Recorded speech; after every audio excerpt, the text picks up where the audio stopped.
Hello and welcome to the AXIOM Insights Learning and Development Podcast. I'm Scott Rutherford. This podcast is focused on driving performance through learning. And today we're looking at professional development and the delivery of professional development for instructors at scale through instructor-led and e-learning. And we're doing this through the lens and experience of Hill for Literacy. Hill for Literacy is an education nonprofit that's focused on helping teachers better use literacy research and data to teach reading and literacy, particularly to elementary students. And so I'm thrilled to be joined by Cindy McGurl, who's the Director of Research and Development, and Marcy Kate Connolly, Marketing Director, both at Hill for Literacy. Marcy Kate, Cindy, great to talk to you, and thanks for coming on the podcast. Thank you for having us. Thank you. Appreciate being here. So let's start with just a conversation about what is Hill for Literacy and how the organization has come to be where it is. Marcy Kate, could you sort of help me understand? I understand it was founded in 2001. Mm-hmm. What's the arc and development of the Hill? So we began in 2001 as the Hansen Initiative for Language and Literacy. And we were actually part of MGH, Mass General Hospital, for our initial first 10 years or so of life. And that was, our first big project was Reading First, which was a statewide project that came down through federal funding. And we were with the primary professional development provider of Reading First. And that sort of put us on the map here in Massachusetts, and got us a foothold in statewide projects. And since then, we've been working with numerous districts across Massachusetts. That's where most of our clients are. We have had other state projects in Connecticut, which came after we became a nonprofit. And other states we worked with, Rhode Island. We also worked with a state entity there as well, and had worked with other states in sort of a one-off capacity with a district here and a district there that hopefully will make more inroads in other states in the future. In 2010, we decided to reorganize as a nonprofit, and we moved out of MGH into some offices in Woburn and became the Hill for Literacy instead of just the Hansen Initiative for Language Literacy. But it's still an acronym, still capital HILL, for literacy, not one that you climb up. And from there, we had just a few handful of facilitators who had come with us. And our executive director, Darcy Burns, had just come back from the University of Oregon, where she had gotten her PhD and took the reins as our executive director. And she's been leading the charge ever since. She's our fearless leader, and she is amazing at what she does. She really has her finger on the pulse of what's going on and how to approach things the best way. And then shortly after that, we started a statewide project with Connecticut called CK3LI, which stands for the Connecticut K-3 Literacy Initiative. And that's been ongoing since 2012 or 2013. And it's still going today in different iterations. That was funded through actually state legislature, and helped us reach numerous districts with statewide trainings and working with schools directly with coaching and helping them implement an MTSS model. So when that started in 2012, 2013, you're fundamentally doing this as instructor-led training, coaching, face-to-face seminars. Yeah. Is that right? All in person. We were not. It was not a tech savvy time for us. There were, we had a workbook where we would look at assessment data and go through our data process, which was originally paper and pencil. Then we put it in Excel, which was like super high tech. And now we have Hill Online, which is much more advanced and much simpler way of going about doing it, much more efficient and accurate. Because it kind of takes out some of the human error as well. Mm-hmm. But yeah, we're all like in person initially. And we've had this long journey of iterating and improving the way in which we support schools and districts. We were fortunate in that we were born at a time around the turn of the century. I can't believe I can say that now, the turn of the century. And it seems like it was just yesterday, but it really wasn't. Where there was so much happening in the field of education, both from a legislative guidelines and research perspective in 2000, where we were really learning, and the multi-tiered systems of support framework was born at that time. So we were part of that initiative. And I think what we have done at the Hill for Literacy is we've taken that multi-tiered systems of support and really operationalize it. So in our infancy, I think the first 10 years or so of our existence, basically what we did is we took a framework or a theory and brought it to life. established some systems and structures that really have grown into something that has become more um, uh, more sustainable, replicable, scalable, and sustainable. And so the first iteration of what we did, and our first, I think, a milestone of growth is we published a book in 2010. I think it was finally published. It was called Leading Literacy Change. And it was sort of a how-to book. And I think that was like the first time that we really brought things together that really instructed schools and districts on how they can bring and improve literacy practices across the district. And while most certainly we're building the knowledge of teachers, it's not just teachers. Our point of entry and our interest is working with the organization, the schools, the districts, because it's not just the knowledge of one teacher that needs to change. It's the practices, the values, the collective knowledge base, and so forth of the schools and districts. And so you mentioned the multi-tiered systems of support, and I'd made a note to myself just to understand the pieces of that. But from what I understand, right, there's that includes a roadmap, needs assessment, expertise, which is the professional learning, and then the continuum, which I understand that to be helping instructors, classroom teachers better understand the data that their students and their learners are giving them. Is that an appropriate sort of summary of what that encompasses? So this is a really good and important, I think, description. So the multi-tiered systems of support is a framework that is nationally renowned. It includes a variety of academic as well as behavioral structures that guide or serve as guideposts for schools and districts in implementing literacy, behavior, mathematics change. And there are many assets or guideposts of that framework. One would include leadership, is we need to have the system structure, mechanism, operations in place to be able to make those changes from an organizational standpoint. One is assessment. So making sure that we have the appropriate and scope of assessments necessary to really clearly understand what's happening at the systems and at the individual student level. So that's the second thing. The third thing is making sure that we have evidence-based programs to teach literacy. We have those resources that are available and people know how to use them. Finally, or the next to last piece is making sure that people have an understanding of the science of reading. So they have an understanding about the science of how students learn how to read. And then most importantly, how we turnkey that into practice. Because it's one thing to have an understanding of the science, but it's another thing to actually know how to take that knowledge and actually use it for the students in front of them. And finally, the last facet of a multi-tiered systems of support is family engagement. And so what we've done in our iterations of operationalizing this and bringing this into practice with schools and districts is we've started to envision facets of this that first were us standing and delivering and working actually more aside of them as we're coming into schools and using more of a coaching model.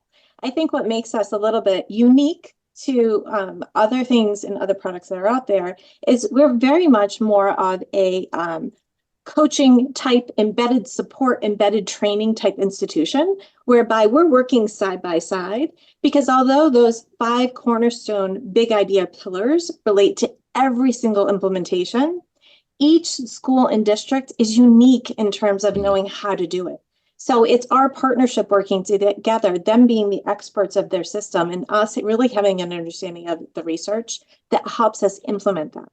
Now, backing into what you were talking about in terms of roadmap is, as you can imagine, us going in and working side by side with them is super effective and very helpful in building up their knowledge and supporting them in implementing those practices. But from a sustainability and scalability standpoint, quite challenging. Sure. Well, and that's really where I wanted to take this conversation, because I think it's fascinating, and also challenging, right? Because it's also another lens on the delivery journey that so many of us have been on over the past 5 years through the COVID years, which is simply how do you take a successful face-to-face model and translate that through the online synchronous, online asynchronous modality, which just gives you that reach, or as you sort of alluded to, the ability to scale and grow. Mm-hmm. And that's where roadmap and continuum came in. Both very laborious pieces of our model, Roadmap is part of our leadership component, whereby we're taking a step back, partnering with our schools and districts, and gathering needs assessment information to get a sense about what's in place and what isn't. So when we have our point of entry, we're making sure we're focusing in on the pieces that we both agree are most important to support.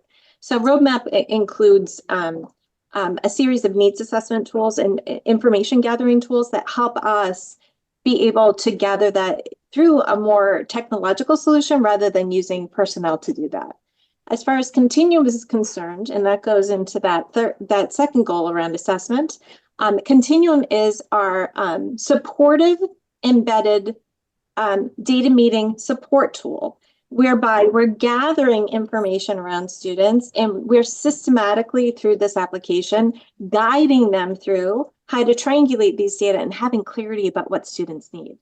So in essence, what we started to do, and this is in our infancy, is really flipping the experience. So we're leading with technology, and then we as personnel can be a little bit more strategic about how we support them in understanding what they're seeing in front of them.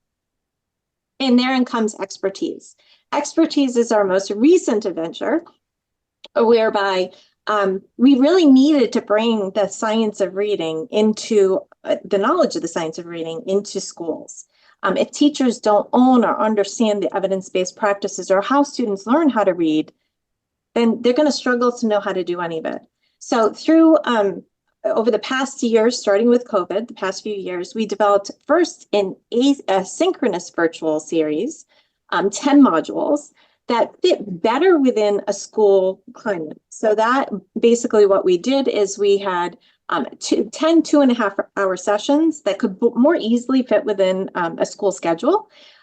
We delivered them virtually, synchronously, and embedded within that series, we also provided them with material or routines that they could immediately transfer and use within their curriculum.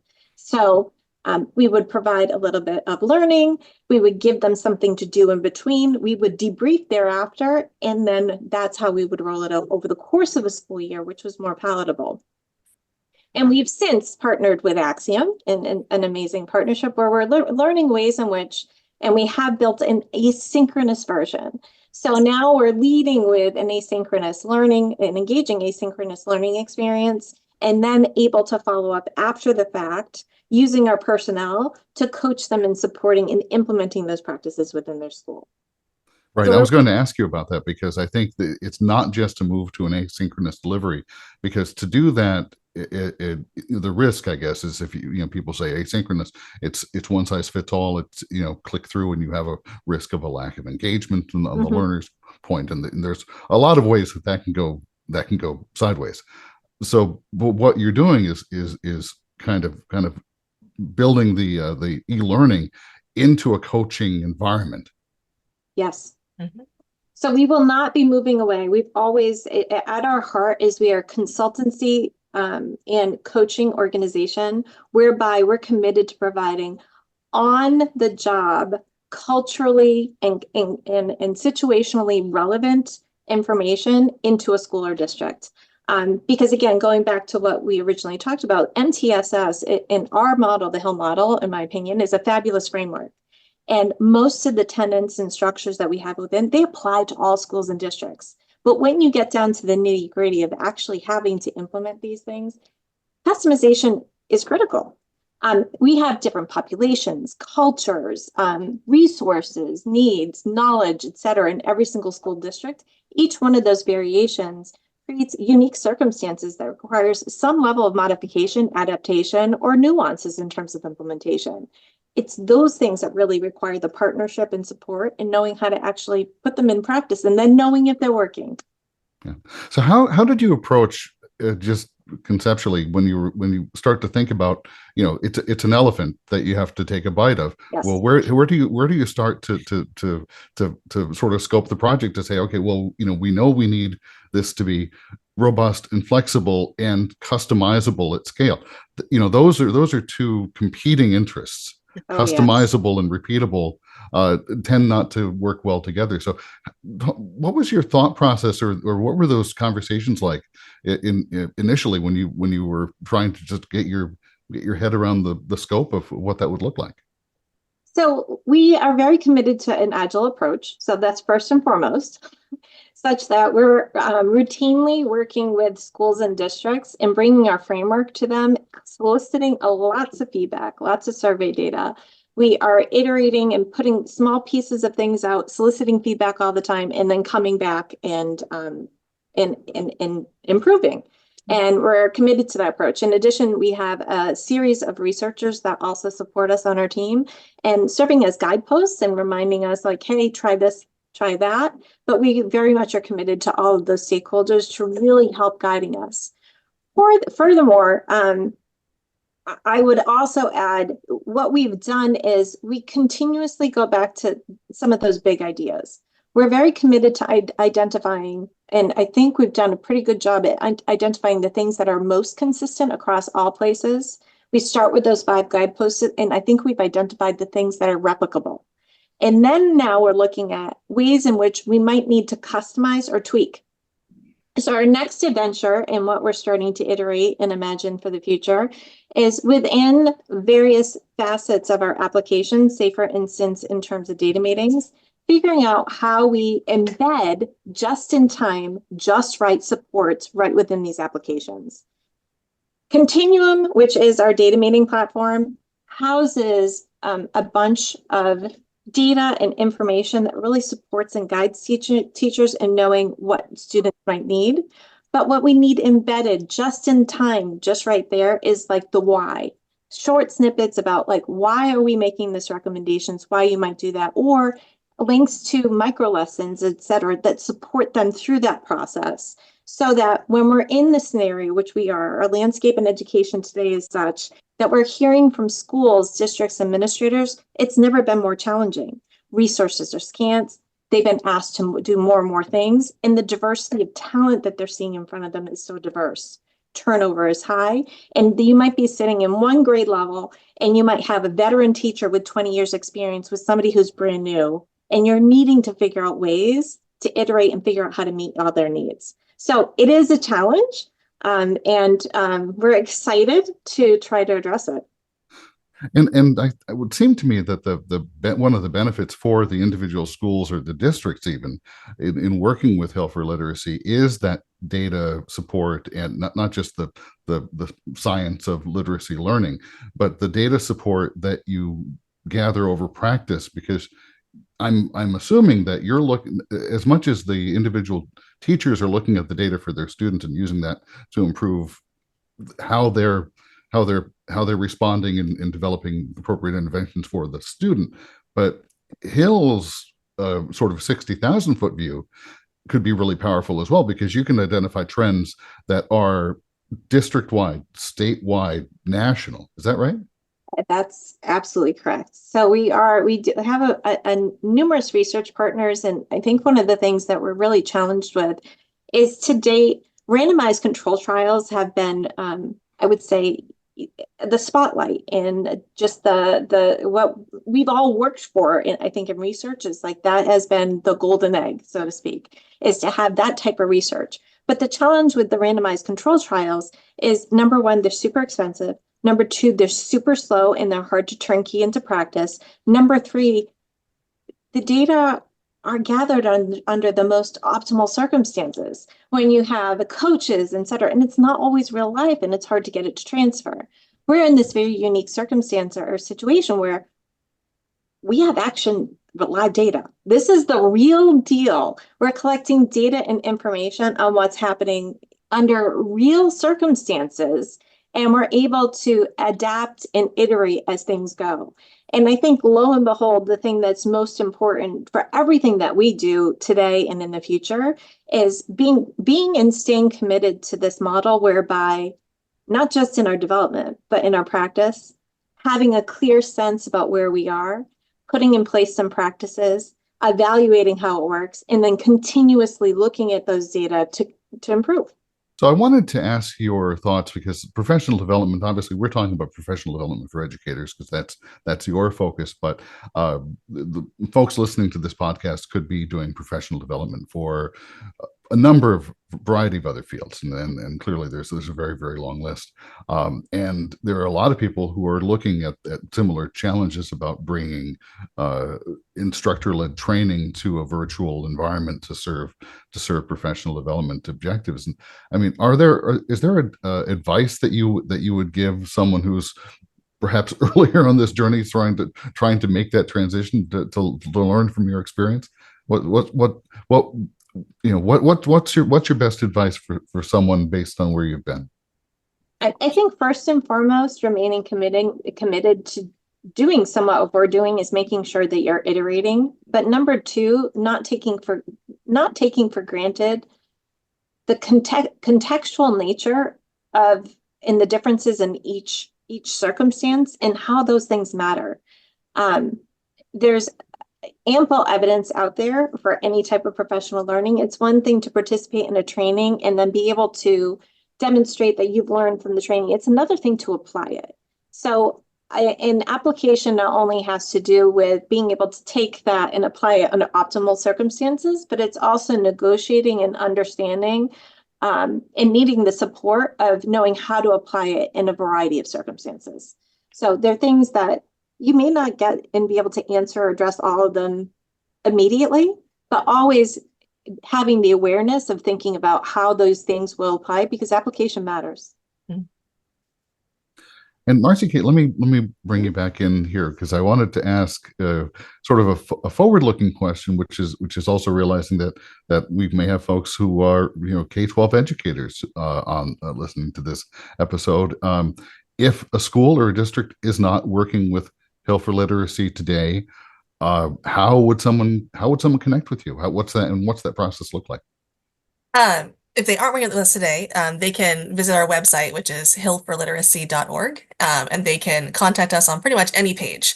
There's a little form at the bottom, and I will be the person who gets that email. And I will connect you with the correct person based on your inquiry. We have numerous entry points to our services. Right now, our science and reading course is probably our biggest entry point. So it's definitely a very hot topic in education right now. And we are offering our asynchronous course now for districts, which is awesome. In the future, we'll offer for individuals, not quite yet for individuals, but for districts right now, we can bring that to any district. As well as a whole host of other ILC type of synchronous SOR trainings. We have early educator and for administrators. We have an additional 10 modules to our basic SOR course called Digging Deeper. That's currently a synchronous course and an adolescent literacy course as well. So we have a whole host of things to meet pretty much any K through 12 educators' science and reading type needs. Once they engage with that, they'll set up their particular schedule. It'll be very customized to meet their needs, however cohorts they need, and that kind of a thing. We also often do needs assessments. That's like our ideal way to start a long-term partnership with a district. That way, as Cindy was talking about, how we can really get in there and find out what their needs are very specifically, so that we can customize our services to meet those needs in a very targeted way. We're not a prescriptive type of or a program, really. It's definitely very customized service for each school to meet them where they are and build off their strengths and help them identify weaknesses and resolve those weaknesses. Well, Marcy Kate and Cindy, thank you both for your thoughts. I appreciate you coming on the podcast, and looking forward to celebrating your continued growth over the next 2 years. It looks like it's a very exciting place to be, and it's only to the benefit of elementary students becoming more capable learners in a way that's going to impact their entire educational and life trajectory. It's a powerful thing. Thanks for coming on. Thank you so much for having us. This has been the AXIOM Insights Learning and Development Podcast. This podcast is a production of AXIOM Learning Solutions. AXIOM is a learning and development services firm with a network of learning professionals in the U.S. and worldwide, supporting L&D teams with learning staff augmentation and project support for instructional design, content management, content creation, and more, including training delivery and facilitation, both in person and virtually. To learn more about how AXIOM can help you and your team achieve your learning goals, visit AXIOMLearningsolutions.com. And thanks again for listening to the AXIOM Insights podcast.